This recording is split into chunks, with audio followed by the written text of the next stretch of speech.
in, what they basically did was they got into my email uh, address book, took the address book and all of the contents, and I noticed it within, oh, I don't know, maybe 10 minutes after they had taken the contents. And so I sent out an email to my various distribution lists saying, don't open anything. And when I went back, all of my address book was gone. So they went in and reset everything in the address book. And so I've been struggling over the past week and a half about to rebuild my address book from Macrium because I was using Macrium as the backup. Okay. And, I got into a loop where I restored Macrium from an older address book. And so now I've got to go through and clean up all the addresses that I'd updated or deleted, et cetera. Yeah. So I'm in that process as well.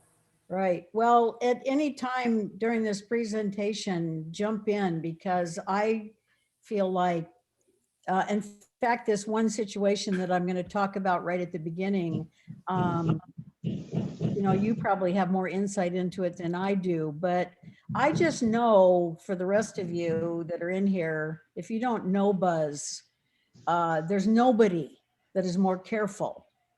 There's nobody in the world more careful than Buzz is. And so I get this email from him saying something about, well, I send a gift certificate of $500. And the reason it caught my attention, Buzz, was because my neighbor across the street, Ken Ropp, he had the same thing happen just a couple days before that. So I recognized it right away because he had it happen, only his was $400. It had gone up to $500 by the time yours happened. So, you look at an email like that and you say, how could anyone be so dumb as to respond to it? But guess what? I know of two people that didn't respond to mine, but responded to other ones where they went and got gift cards and sent them, off to other people. We're all, crazy. All dummies, crazy. I guess. So are we ready to, okay, go ahead, Tim. Well, I'm just disappointed to hear Buzz didn't get my gift card. No, I didn't. It was in a big pile of other gift cards, Tim, so I didn't notice it. Thank you. Well, that was the perfect warm-up to our subject today. And Anita, of course, is a repeat presenter and an excellent one. I'm always happy when she will teach and share with us. She's prepared a presentation on security. And of course, it is a good topic. I think one thing is, as Buzz explained, it's a two-way street. You have to protect yourself incoming as well as outgoing, and what you see, just confirm where it's coming from. But without further ado, I'll just do a couple quick announcements. You all know right now, because you're here, that we changed times. We swapped with the board. So we'll be the second Tuesday of the month from now on at 10 o'clock. Next month, I don't know who's going to present, but we may try a hybrid meeting. The board meeting next week will determine that, but we may actually try something a little hybrid on the back patio. To be determined. Stay tuned to the communicator. And if you didn't know, or tell your friends, because there's been a couple more questions this week. If you are an existing member, we are not requiring new membership dues this year. If you are new to the community, just a $25 membership fee to get started. And those are kind of the announcements. And with that, Anita, please take over. And Buzz, thanks for sharing with us with that. And go for it, Anita. Okay, so I'm gonna switch here to here. All right. No reason. They don't need to see me. Okay, so can you see that? Yes. Okay, so basically the reason I got interested in this is because I started getting notifications from Chrome. I use Google Chrome as my browser, and I started getting notifications that I should be checking my passwords. And they were constantly popping up on my computer that I should check my passwords. So I feel like I'm pretty careful with passwords, but my son, my oldest son, who's does like 5 different businesses and security is incredibly important to him. He starts just shooting stuff at me like, Mom, don't use that password. It's on the dark web. And I'm like, dark web, what's that? And so I didn't really know what he was talking about. And then a couple of other things happened with friends of mine or people that I knew of. Somebody that my kids know had their phone, their smartphone. We never heard if it was an iPhone, but I think it wasn't. They got their phone hacked. Someone got in and was able to use their, what do you call those? Those verification codes that, you know, second, what do you call that? I can't think. When you have a second layer of Two-step verification. yes, Two-factor. two-factor verification. Yeah. They were able to get into their phone, get into their two-factor verification, get into their bank account and investments, and stole every cent of money they had saved for the past 30 years. And when Brian told me that, I'm like, that can't possibly happen. He said, Mom, it happened. And so I started then looking at Apple to see, could that happen to my phone? That scares me to death. And I looked, and of course, Apple says their phone can't be, that you can't get in and hack their phone that way. You can't clone it. These people had told my son that their phone had been cloned. That's how it happened. Well, Apple says that their phone can't be cloned. But so then we thought, well, maybe their phone wasn't an Apple phone, or Apple is just trying to keep us from being scared to death. And so basically those are some of the things that got me kind of interested. And I started just tightening down my own security because of all that we've been hearing. And of course, the situation with Buzz that most of you have already heard happened, that was happening to people in this community. Secondly, I have a friend who we were going to do a Zoom call last week, and she said, I can't, there's something wrong with my computer. I don't know what's wrong, but it's not working. And so my husband ran into her husband, and he said, oh my goodness, you won't believe what happened to this couple. Anyway, so I called him and said, so tell me what happened. And he said, well, we went to visit our son in Fort Worth. And when we did, we turned off our computer. We turned it completely off. We left, we were gone for 4 days. We came home, we went to turn our computer on, and we kept getting all these error messages. So he said, I called my son, and my son said, well, your security's something's going on with your security. Well, this is a guy who hadn't checked his security on his computer in 5 years. And so he got a little scared and thought, I guess maybe I should get some new security software or something. So he has a PC, and he decided to get Norton. And so Norton connected with him and said, looks like you're installing our software. How can we help you? Well, long story short, Norton found that he had been invaded by 104 hacks over that 4-day weekend that he was gone. Okay, They said you've been hacked and you have 104 international hacks. And so the thing probably is the most important to you is that it ended up costing him like $650 to get that cleaned up and get his computer restored. And so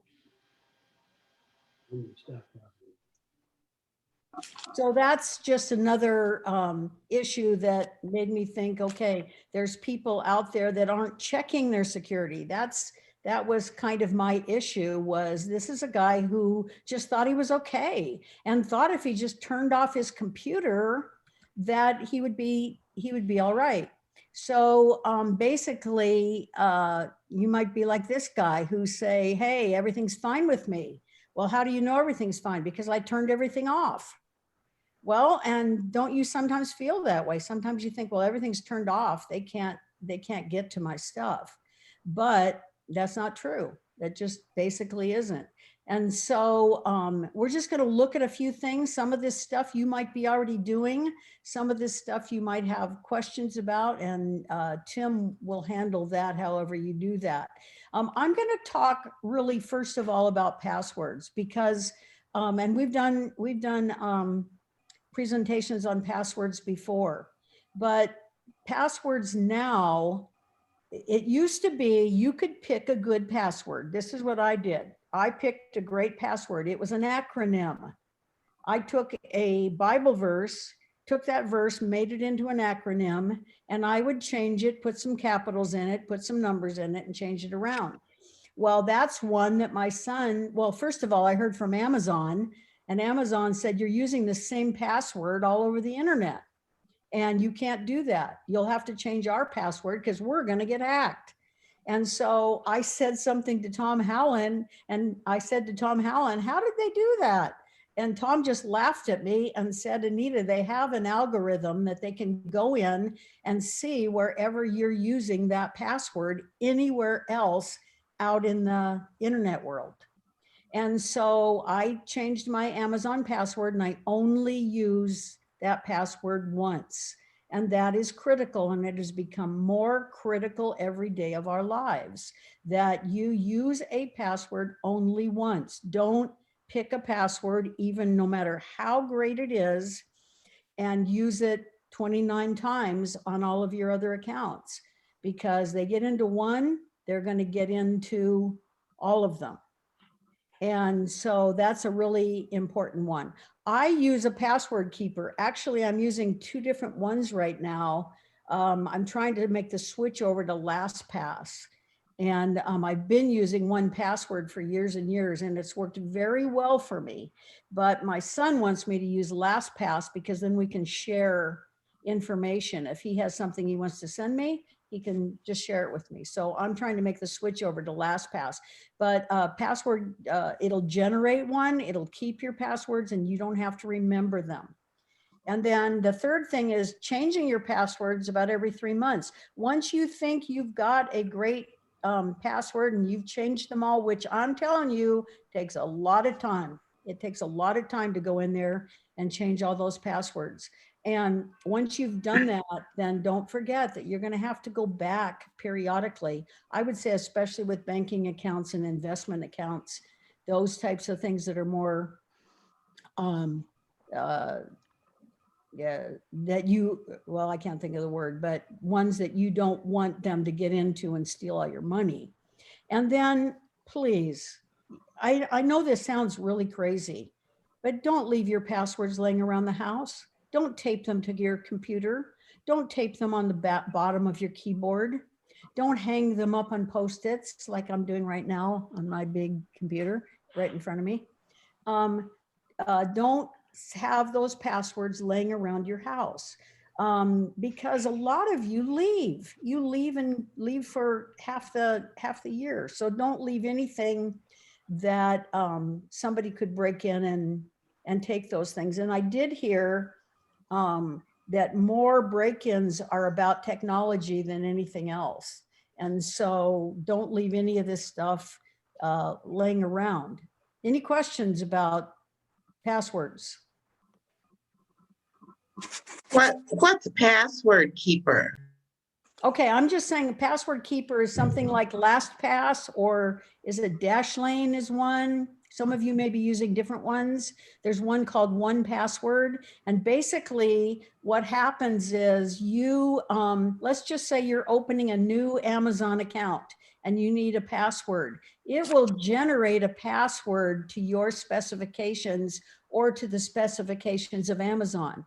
Most places they want like at least 8 characters.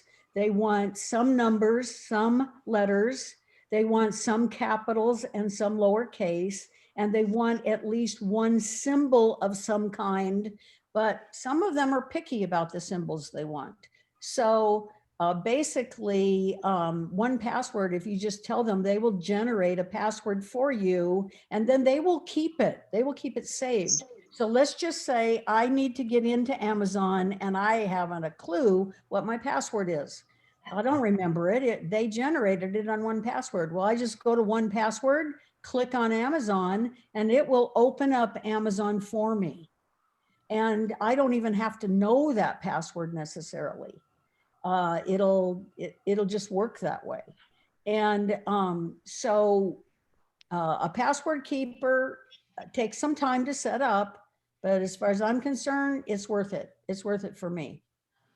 I want to talk a little bit about some examples of weak passwords. And that would be any word that can be found in a dictionary, any word, and in any language. So if you think you're going to use French, it's not going to make a difference. A dictionary word with some letters simply replaced by numbers. My son-in-law is like so good at doing this. Like he will use, instead of girls, because he has 3 girls, instead of using GIRLS, he will use G capital IRL Z, and he'll use a capital Z. Well, according to this password information that I found online, that's not enough. And a machine can still guess that. A repeated character, like you don't put 1, 2, 3, 4, 5 or A or ABC. You don't do anything like that. You don't use a keyboard series. I don't know of anybody that does that. I haven't run into anybody doing that, but some people must do it or they wouldn't have brought it up. You don't use personal information. You don't use pets' names and friends' names and social security number, of course, or addresses. So a lot of people in Sunflower will put their last name and their house number as their password.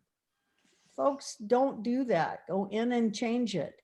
And if you can't think of something, there's another page here to give you some ideas. And then the other thing is, don't use anything that's written down and stored somewhere near your computer. Like I always use my admin assistant, who was in charge of all of our confidential files when I was a principal, and she had the password to her computer on the bottom of her keyboard, and it was the name of her dog, Fluffy. So I used to tease her about that all the time and say, you can't do that. These are confidential files. And so you have to make sure that you come up with a better password. And that was years ago. But so hopefully people have gotten smarter. But I'm just telling you, I go into people's homes here all the time, helping them with iPads, iPhones, laptops. And I will say, hey, I will meet you in my backyard, or I'll meet in your front yard. Bring your Apple ID and your password. You know how many of them don't have a clue what it is?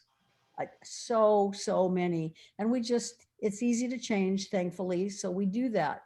But one of the reasons I wanted to do this presentation is because I know the people in this community, and a lot of them are using passwords that are not safe. And so think about it. And I know I just did this. One good thing about the pandemic is I took the time and went through all my passwords and changed. So, and you need to do the same thing. Even if you set a standard and say, I'm going to do 5 a day, I'm going to go in and change 5 of them a day. My Google Chrome keeps all my passwords if I want it to. And so I went through that first. I went through that. I got rid of a lot of them. I just like totally dumped off accounts, which I forgot that I even had. You know how you now, especially, you go on and you say, I'm going to buy that shirt I saw on Facebook. And they say, if you'll give us your email address and a password, we will give you 10% off. Well, I'm a sucker for those. And so then I end up with accounts that I don't even know what it is. So I went through and got rid of lots of accounts. And then this is tips for creating a strong password. And that is to think of a word or a phrase and then substitute the letters with numbers and special characters and mix the case. For example, this one's cute. Snoopy and Woodstock becomes Snoopy and WS, but they probably wouldn't guess it. That's what they're suggesting.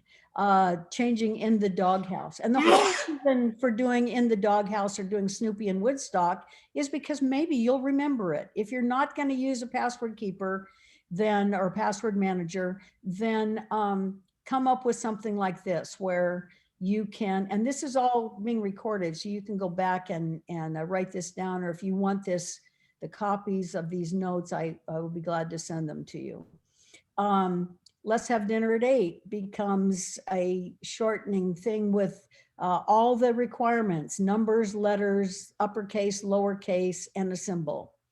And think of a word and number and then intermix them and mix the case. For example, your elementary school name and your pet's birth month and year, and become something like that. Now, a lot of times on these security questions that they ask you, different from a password, but on a lot of accounts, like your bank accounts, you're being asked for security things to remember, like what's your favorite food, or what elementary school did you go to, or what was the first house you lived in, what was the the street number of the first house you lived in. Well, you have to be super careful with those, because you know what? Facebook is asking you those same kinds of questions. And so be careful when you play those games on Facebook that you're not giving away answers to your security questions. 2 things that I do with security questions is I put some, like for instance, one of my security questions is, what was the mascot of your high school? Well, I use a different high school and a different mascot, because who couldn't find what high school I went to and then find out what the mascot was? That's one you do not want to use. So I just use a different one. Also, there's one that says, what's the first car you ever owned? Well, be careful about that one, because how many cars are there? So they could run it through a machine and figure out what that was. So be careful about that. Put a letter in and put in a number or something different, so you won't get caught on that. Okay, so that was all just about passwords, and you've heard it a million times, but please, please, please go in and check your passwords and make sure you're not using one more than once. Can Okay, I interject a question about passwords before go you? ahead. No, Yeah. Thanks, and thanks for all of this. I use a common password when I'm setting up accounts that are just junk accounts. You know, they make you set up an account whether you need one or want one or not. And I think to myself, well, I don't care if that password's out there. And that's probably dangerous and stupid too, but I'm just saying, you know, there's nothing financial involved. It's just in order to get access to something, you have to set up a username and password. So I wanted to raise that question and in your opinion about that. And the second thing is, in 1Password, what you suggested is to go in there and click on it. Well, that takes you to a different browser, does it not? I mean, I prefer to stay in the browsers that I know. You can set it in the settings. You can set it for the browser that you want. Oh, I didn't know that. I'll go check that. Thank you, Anita. I'm pretty sure. I'm saying that off the top of my head, but I must have done that because I don't use Safari. I'm a Mac person and I don't use Safari. but what it'll do is it'll always open it in Chrome. So I must Yeah. have changed that somehow. Yeah, I typically use Chrome too, but I think when I'm in 1Password, if I click right within it, it goes into their proprietary browser. And it does. Binky, are you still on here? I guess not. She has talked about that before. So I will ask her that question, Dina, and get back to you. Thank you. Okay, because I do know that she's talked about that. Let me think. Oh, back to the one about, okay, so my grandson who was stuck in his room because he had serious surgery and he's on games all the time. And he thought, oh, I can just use the same silly password with my mom's name and the year they got married all the time. He got hacked 5 times and they got into his account. They could get into your account and charge things. So those involved money, yes, but he used that same password 5 times. So let's just say you get into, you're going to play solitaire and they want a password. Fine, but don't use it for anything else. Because if they can easily get it in solitaire, then they can go out and check and see if it's anywhere else, just like Amazon did to me. Amazon said, you're using this password all over the internet. And so you have I'll clean it up. so basically, number 1 rule is don't use it more than once. Okay, if you want to use Fluffy for solitaire, fine, but don't use it more than once. So I want to talk a little bit about the dark web because I'd never even heard this term before. And my son said, because my son had this password that he used all the time. And so, you know how you're sitting there thinking, oh, I got to come up with a password. I don't want to get up and go get anything. I just want to just do it fast. Well, so I started using some of my kids' passwords because they had figured them out. So I started using my son's password that he used for everything. And this is the same one my grandson was using for everything. Well, so my son calls me and I said, hey, I can't get into Consumer Reports anymore. And he said, oh, Mom, we had to change that password. And I said, you did? Why? He said, because it's in the dark web. That password was in the dark web. I'm like, what? What is the dark web? Does anybody know what the dark web is? I saw a picture and I didn't put it on here, but basically the internet, somebody described it as like a cone, and right up at the top is the internet that we can all see, that we can get to. You can get to your bank account, you can get to Eddie Bauer, you can get to Amazon, you can in this little part. And then if you keep going down like a triangle, that whole big area is called the deep web. And it's not as easy to get to, but there are ways to get to it. Well, within that deep web is something called the dark web. And if something of yours is in the dark web, then people can, bad guys and good guys, but bad guys can go in, find it, and use it. And so my neighbor, who I think is on here, Stanley, he called me and said, what's the dark web? He's using a security monitoring program, and they said something to him about his email address being in the dark web. So we got curious about it and we started looking into it. And so it's hidden, but it is available to crooks and hackers in Nigeria and Bulgaria and all over the place.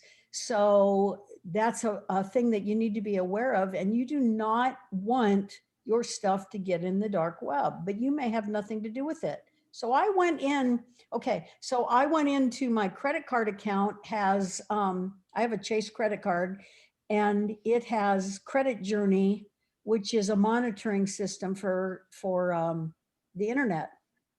And it has a dark web monitoring. I don't know if any of you have Chase credit cards or bank accounts, but you can go in and look. Credit Journey comes with that. You can go in and look. I opened up the dark web.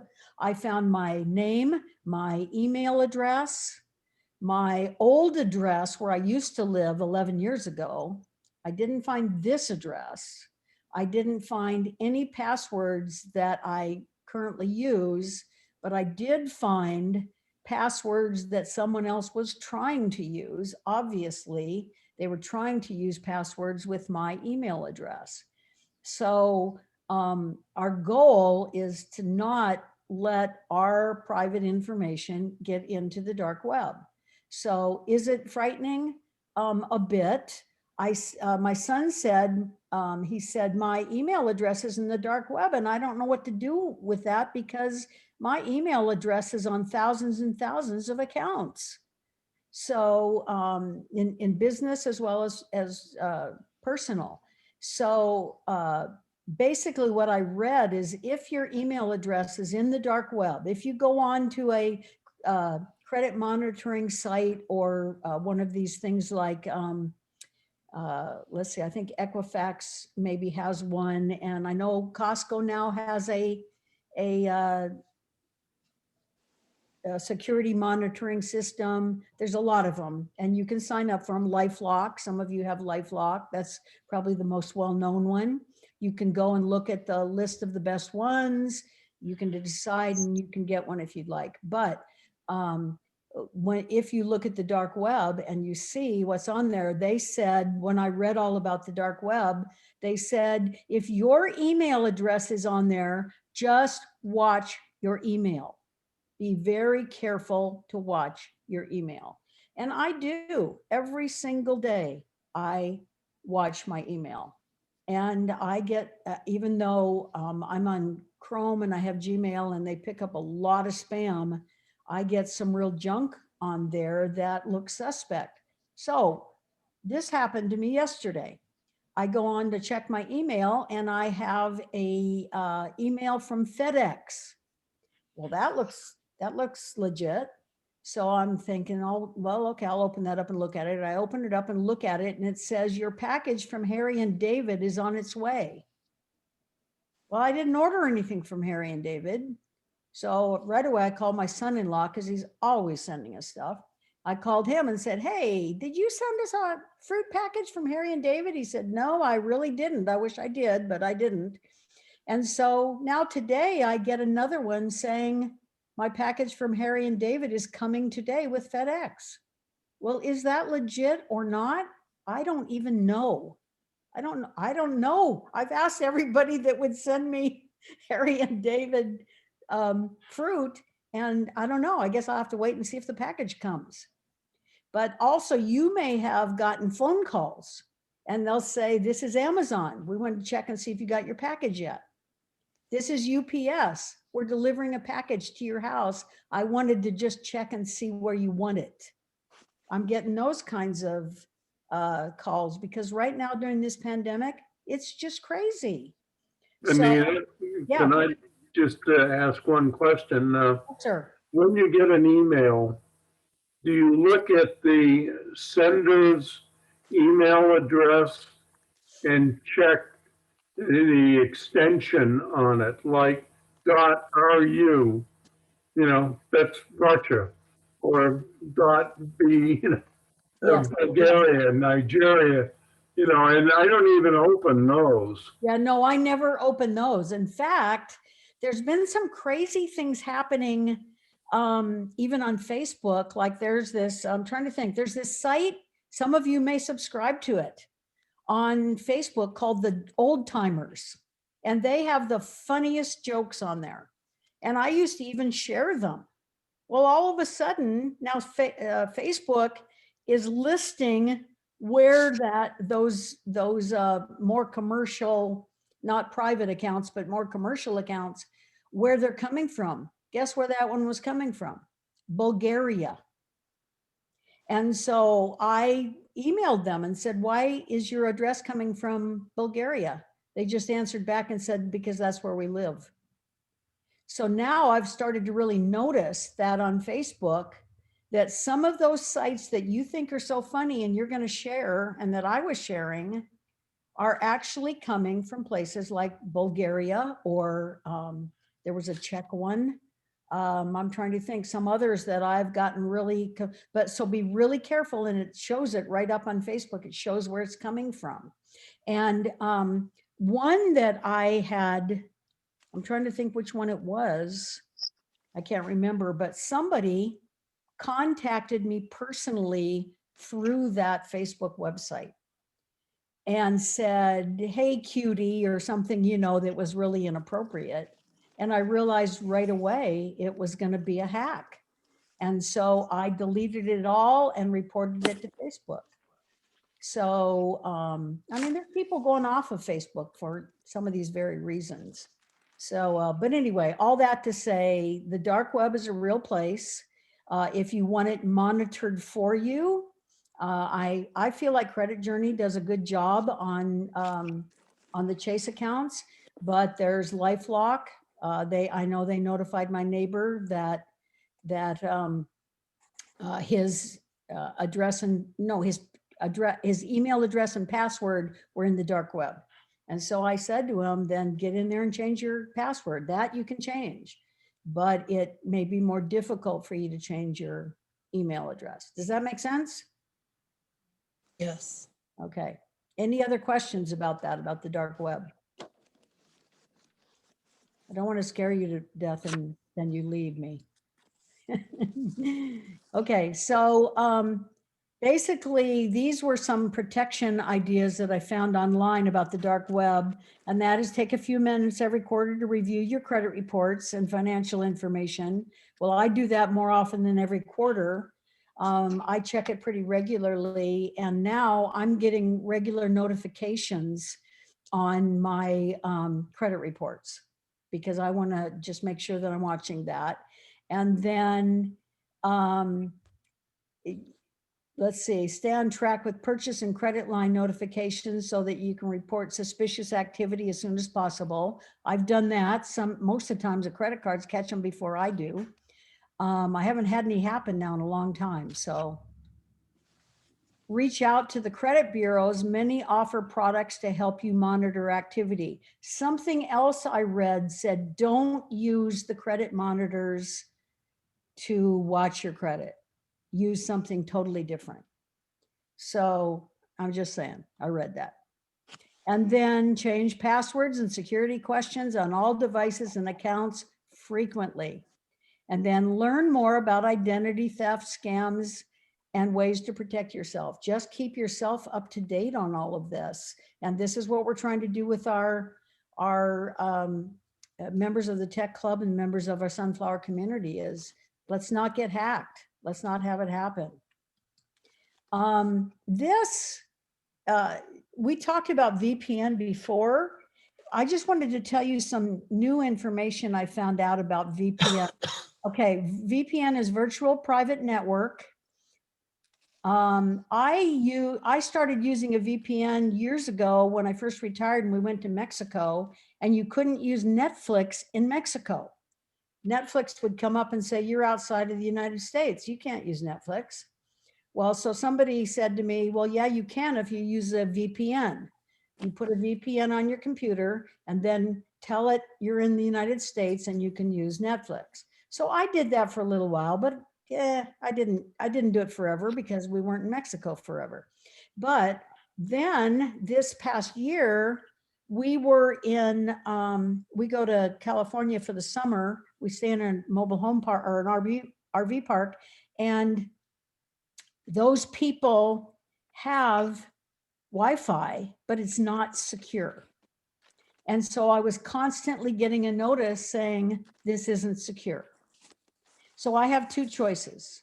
I have three choices. One is I could use their Wi-Fi, but I may not be safe. Highly unlikely that I would be safe. Number two is that I could use my personal hotspot, just my data from my phone instead, but that's going to cost me money and I don't want to pay more money. So I could do that, or I could put on a VPN. And so last year I bought a year subscription to Express because I looked at this list, and can you see this well, this picture of these 10 best VPNs? Can you see that enough to read it? You could go full screen, it'd be helpful. What are you saying to me? If you could go full screen, it would be helpful. Trying to remember Okay. how you do that on PowerPoint.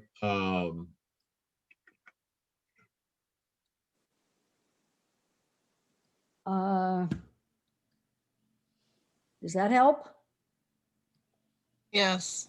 I just tried to make it a lot bigger.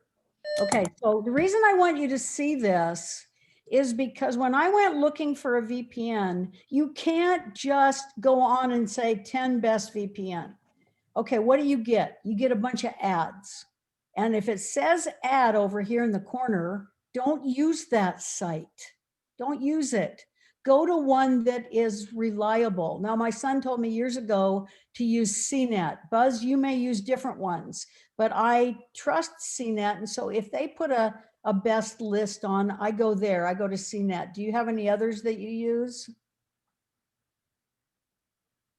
Anybody? You've seen that. That's pretty good.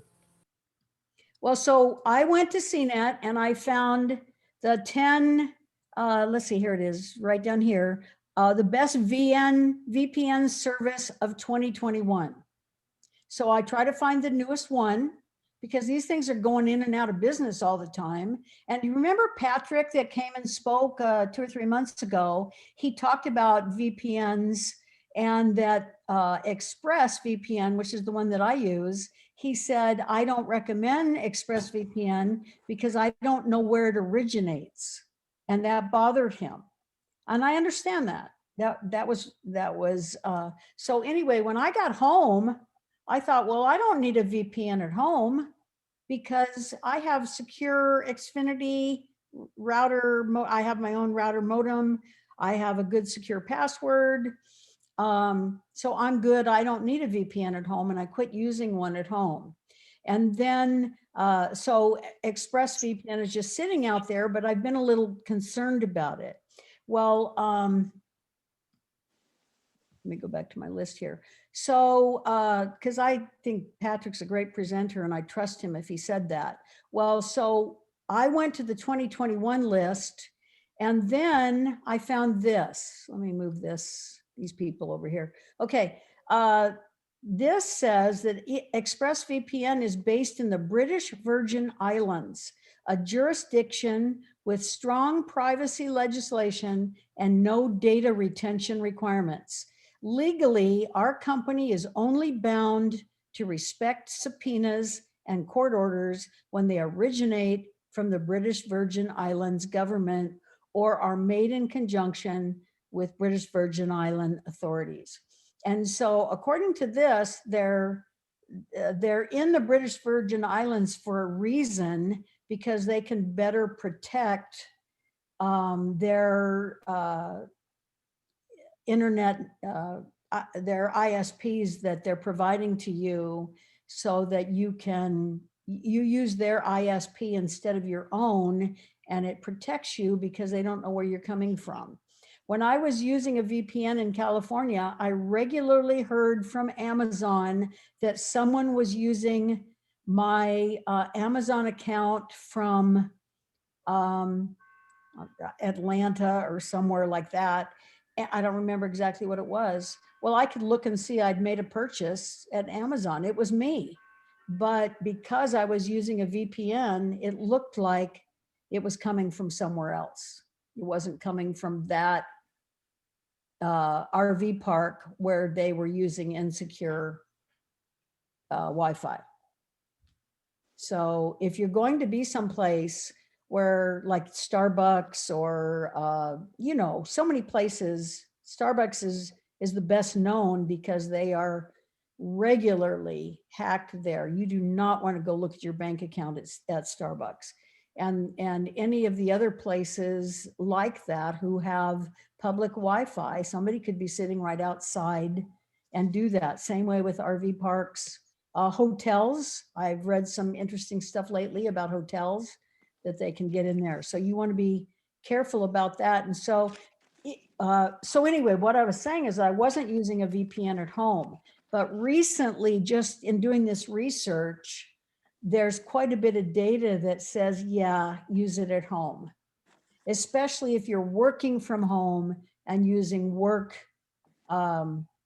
projects and like my daughter, all of her stuff has to be kept totally confidential. I'm sure she uses a VPN at home because it's all work related, and she would be under the control of her company. It's a global company and they want their stuff to be kept safe. So I didn't ask her that question, but I would assume that she uses a VPN. So I think I'm gonna go back to using a VPN.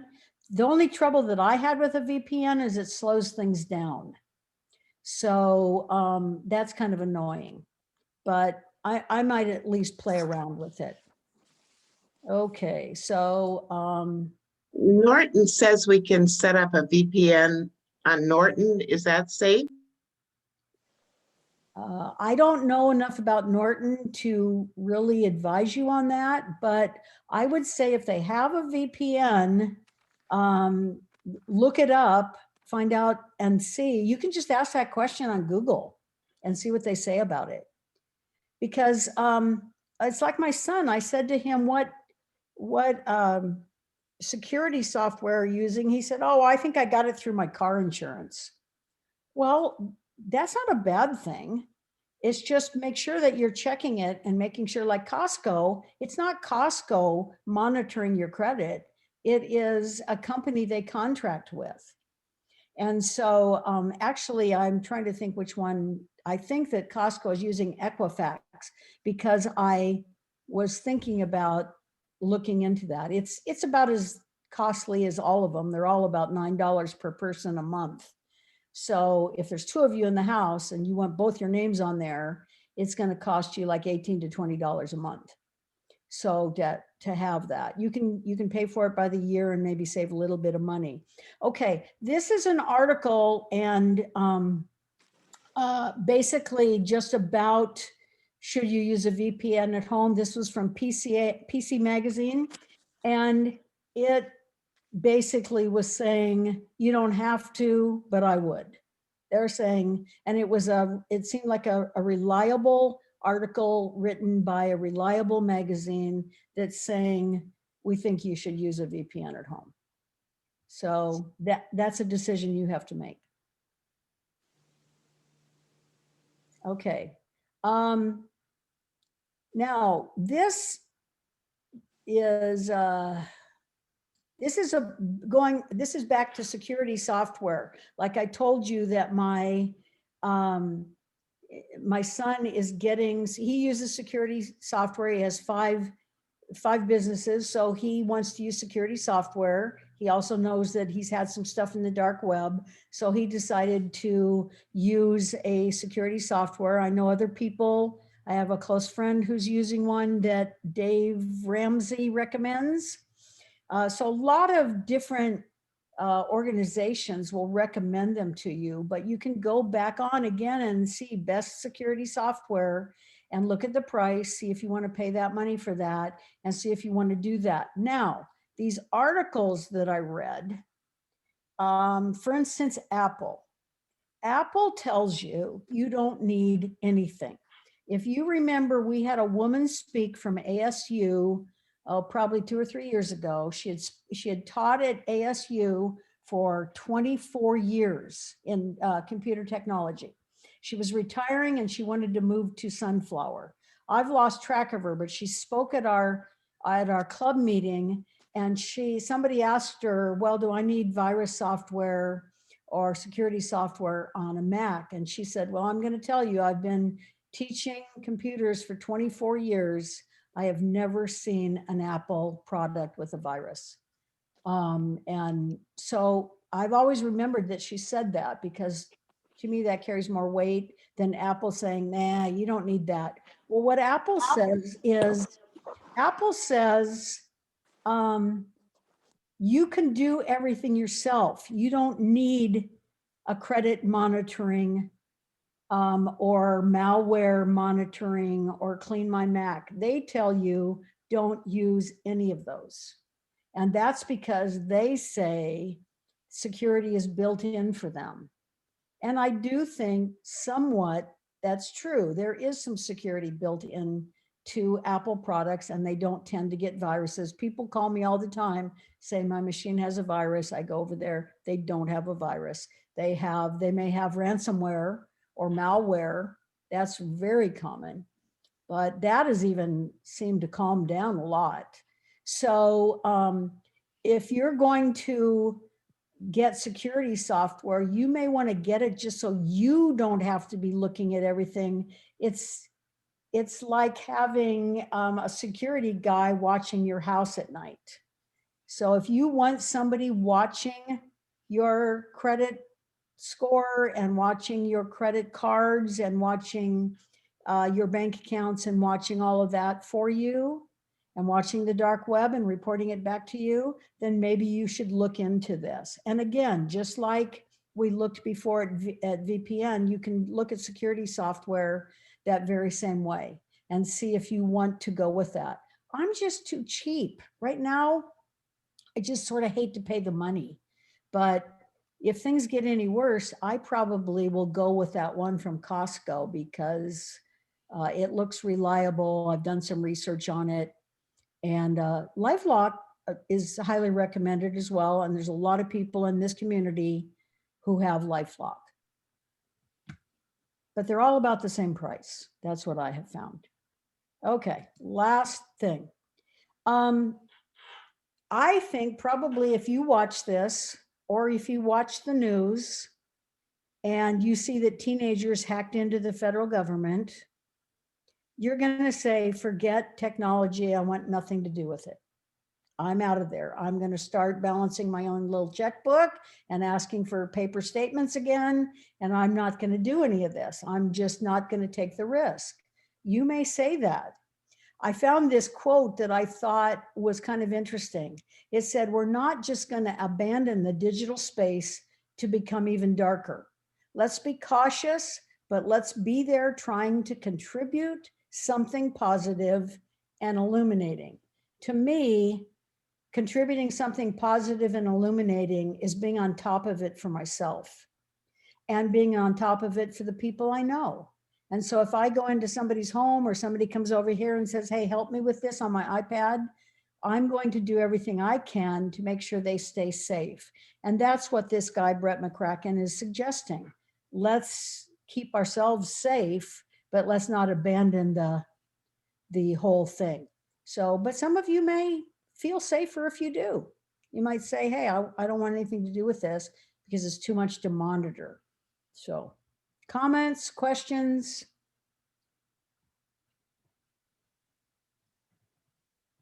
Anita, this is Buzz. Couple of things. I'm sitting here thinking from the perspective of someone that's just been hacked. What are the steps that I should be taking?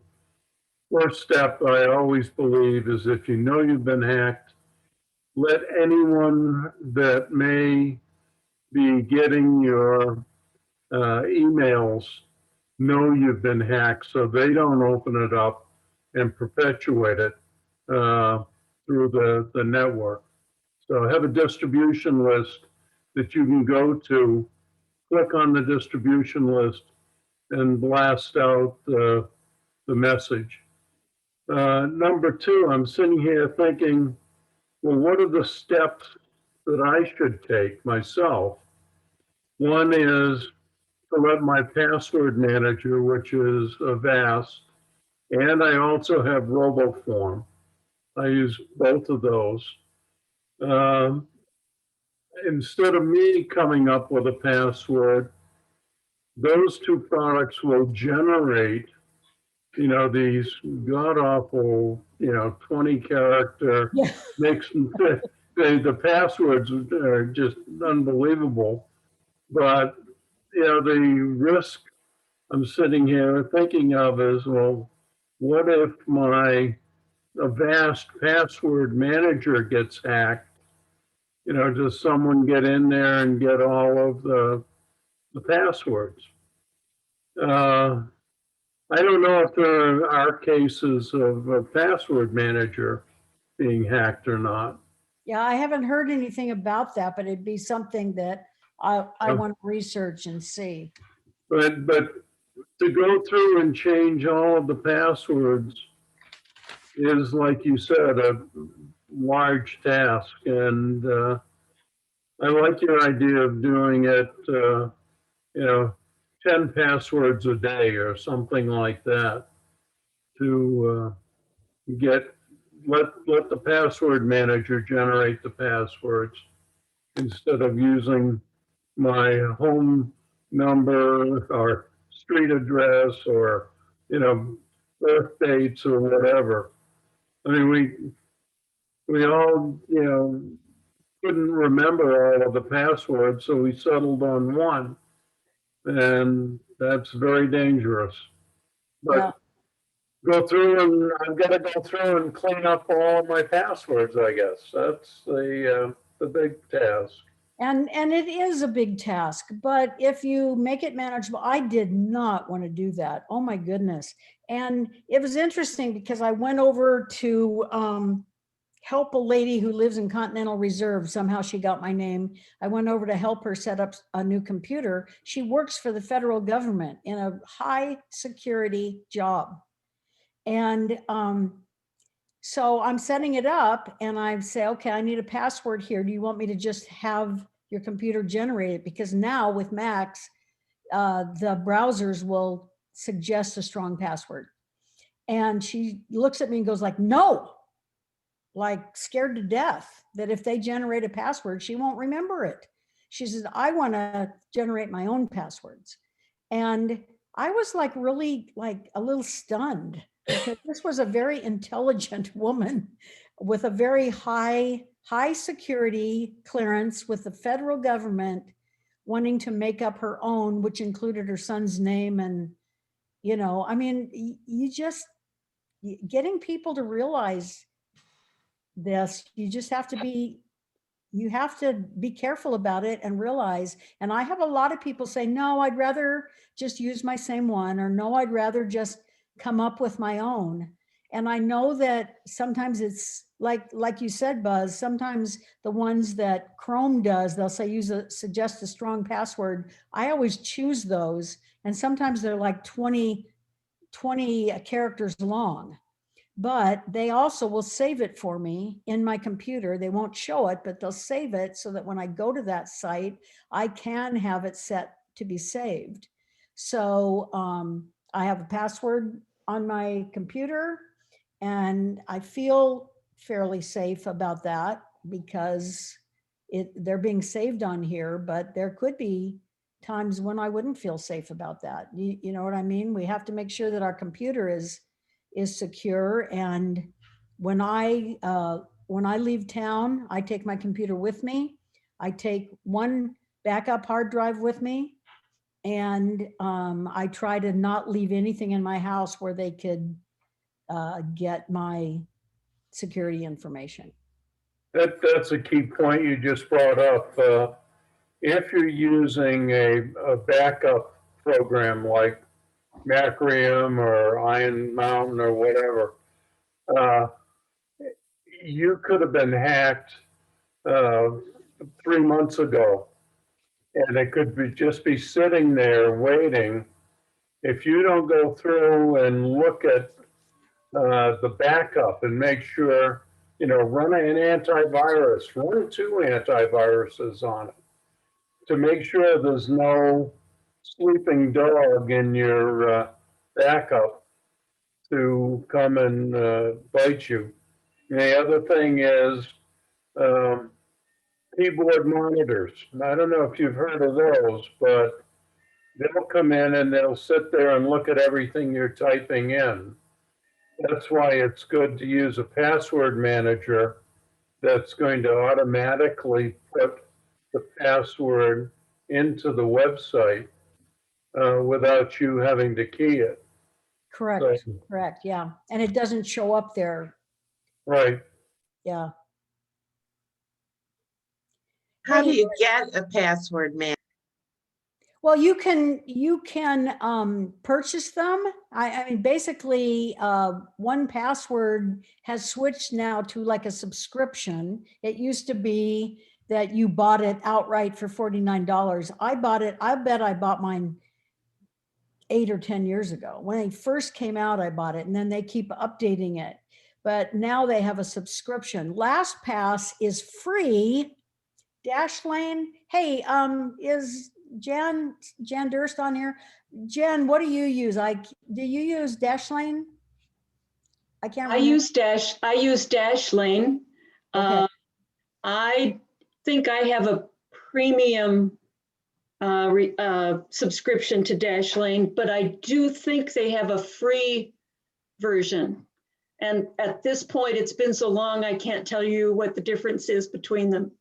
Yeah. But I've used And really, the Dashlane for a truth long is- time. The truth is, most of the free ones work just perfectly fine. Yeah, right. Uh, I'd you sure get start some- with that. Yeah, you get some extras, but you can always sign up for the free one. Oh, 1Password has a free one. LastPass has a free one. Dashlane has a free one. Buzz, what about Avast? Is that free or is that? No, Avast has been going through a kind of a on again, off again situation. I would not recommend going into Avast because they're not solidly in that business. My Okay. wife uses LastPass, which has been pretty good, and it'll take and put the password into where the site you're trying to log into, okay, for you automatically, so you don't have to key these long strings. Yeah, RoboForm is an old one that I paid for RoboForm, and I am still paying for Avast because I just like the feel of it. But I'm not sure they'll be around for a long time. This is Michelle Meyer. yeah, I have Dashlane. And I think what you started to say, Anita, is you can go into any of these and get the free service. And you can always upgrade it another time and pay additional fees. absolutely, yes. I've been on Dashlane for a couple years and I like it, and I get it for free. And I think it's highly rated. I think Yes. Dashlane's right up there at the top, as is LastPass. So again, when I showed you how to go in and say, what are the 10 best password generators or password keepers or password managers, any of those names, when you look at CNET, don't just look at an ad for LastPass. Okay, so make sure that you're not looking at an ad. Make sure you're looking at somebody who has actually credibility as far as ratings, and check one of those sites. I just always go to CNET first because I have for years and I've never been burned by that. But, and then the other thing is slowly start putting things in there. Don't feel like I tried to take 1Password and import everything over to LastPass in like one fell swoop. And I was about ready to slit my throat. It didn't happen easily. And so finally I decided to just start doing a few at a time. So if let's just say that I want a new account, and they're doing a new password and my email and everything, then I will put that on LastPass. And so I'm just little by little building my LastPass passwords, because otherwise it'll make you crazy to try to put them all on at one time. Or I didn't have a lot of success exporting. In fact, I even called LastPass and they weren't even successful at telling me how to export them from 1Password. I think they didn't want to help me. That's kind of what I thought, but I'm not sure. But anyway, all I know is I've just gone to putting them on little by little. Anita, Yeah. it's Nina. You mentioned that your son, I think, was he the one that asked you to use LastPass or Yes, suggested? he it? did. And Yeah, and we're he's- starting to work with our kids about making sure that they can step in if they need to. And I know my son at one time mentioned the password protection that he used, and I wonder if that's one that, you know, is easy for him to open an account with you and you know, kind of just cross-reference with you if you need him to.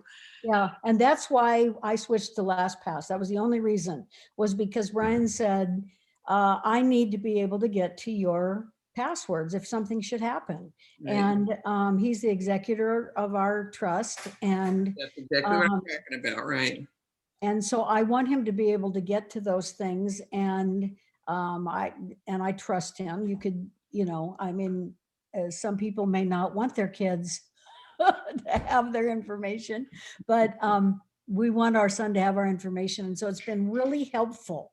Like there's some other things we've done with him, and it's been really helpful to have LastPass, because he'll just say, "Oh, I'll just share that with you," and there it is. And that's a feature of premium with LastPass. It's not available in the free version. Got it. Thank So that's one of the reasons I had to go with the premium version with LastPass. So, but yeah, I mean, we don't know what tomorrow brings, and I want to make sure that I make it easy for my kids, because I don't know about you, but my parents didn't make it easy for us. So, yes, Anita, yeah. we've kind of morphed to a little bit of a different situation now, but many of these kinds of websites will offer a legacy situation so that you can designate a legacy person that can take over your account Oh, that's at interesting. some point in the future. So I have done that. Oh, okay. So That's that interesting. Yeah. my kids could get to my information if they needed to. Yeah, well, that's great. That's good to know. Okay, going back, Janet makes a good point. Is there anything that you have a burning question about that we didn't get to today? Something that maybe you've had an experience with, or you're like, should I do this or not do this? Anything you don't understand? Anybody? Jacqueline, you need to unmute? Can you hear me now? Yep. Yes. Okay, I didn't realize I had been. I had I'm on, my email is served through the U of A, and we change our passcodes at least every 30 days, sometimes every 2 weeks, it looks like. But somehow today I had something in my email that was from Amazon confirming a purchase of a new computer, which will be on its way shortly, and is being sent to somebody in Vidalia, Georgia. I think that was the town. I checked my credit company, and it hasn't been charged yet. It was like $865. I don't know how that, I'm assuming that somehow there's a hack or whatever. I didn't really open it, but I wanted to, and I figured that maybe Simutech could check and run any whatever to get rid of some of this. Another problem I've had with my writing is that I've been saving drafts of the chapters and what I'm working on, but sometimes it doesn't get saved. And it reverts back to whatever it was 2 or 3 days ago. I've been meaning to take it in to Simutech, but maybe these are all related issues of someone fooling with my computer or something. Well, let's go back to the Amazon one. I've been getting those. Have you been getting them? I even get texts saying somebody has purchased something on your Amazon. The first thing I do is I go to my credit card. I have no charges on my credit card. I go then to my Amazon orders. I don't have any charges on my Amazon orders, and I hear nothing else about it. So I think those are scams. Anybody disagree with that or have had that same experience? I think those are scams. And so, and if you went to Simutech, there's not anything they're going to do. I think, Jackie, you're probably safer than everybody else in this room because your email is going through an institution who has a whole tech team behind them, trying as best they can to maintain security. So, That's good I to don't know. know. But Buzz, would you agree with that? Or would you think that, I mean, I just think that if it's the U of A and they are serving her up that direction, she's probably safer than us. Well, Jackie, I'm sorry to say that I'm publishing your book under my name. Well, I hope you make a lot of money then. No, it's, yeah, I'm thinking of two things. I've been in some high-tech sites where they have little dongles that you plug into the computer, and it's generating new passwords all the time. But I think that only works if you're connected to a host that can keep up with the new passwords being generated. But Jackie, what they're changing for you at U of A is the password into your email account or into your whole ability to log into the U of A. Which one is it? Email for sure, but it may be the whole U of A. I mean, I just have email, and then if I want to, there's nothing else at U of A that I'm using except regular web pages like everybody else. Okay, so you've never bought anything through the UA bookstore or anything like that? No. I think you're safe. So what about having a second email address, Buzz? You have more than one email address. What about that? I have three. Yeah, I I never know use where to my- write it. I use my Comcast address as a junk mail address. If I have to respond or put it into some location, I'll use my Comcast. Then I have a Gmail address that I was using primarily for all my day-to-day emails. And then I have my Outlook address book. Well, I thought I was pretty safe with the Outlook one, but that's the one they stole and stole all the addresses out of. So, I may just change to a different email address and LastPass and have it generate all of the passwords for getting into everything. I'm just nervous now. Yeah, well, me too. And I think, correct me if I'm wrong, but I feel like it's worse than ever. Tim, is it worse than ever? I mean, as far as Well, getting I don't things like know Jackie is why saying. this thought came up to me when you were talking about presenting, but I really went back to my childhood on a farm where we didn't even lock a door. There were guns in the house. Nobody cared. The party line was what we were worried about, that somebody might be listening into our conversations. And then even in rurals, we started putting locks on the door, and then we started putting deadbolts, and then they started coming in the back door. And I think bad guys are always going to be with us. I do remember technology-wise, the first meeting, several people saying they were still on Windows 7. The safest, easiest, most protective thing you can do is keep your software up to date. And I meant to mention that because that is really true. And I tend to not update to the latest software. I tend to kind of hang back, and because like maybe I have a 32-bit app or something and I don't want to lose that. But the reality is 2 weeks ago, Apple came out and said to everybody with iPhones, upgrade to 14.4 now. Absolutely now. and it was a security issue. And so I did it now, and I told everybody I knew, do it now.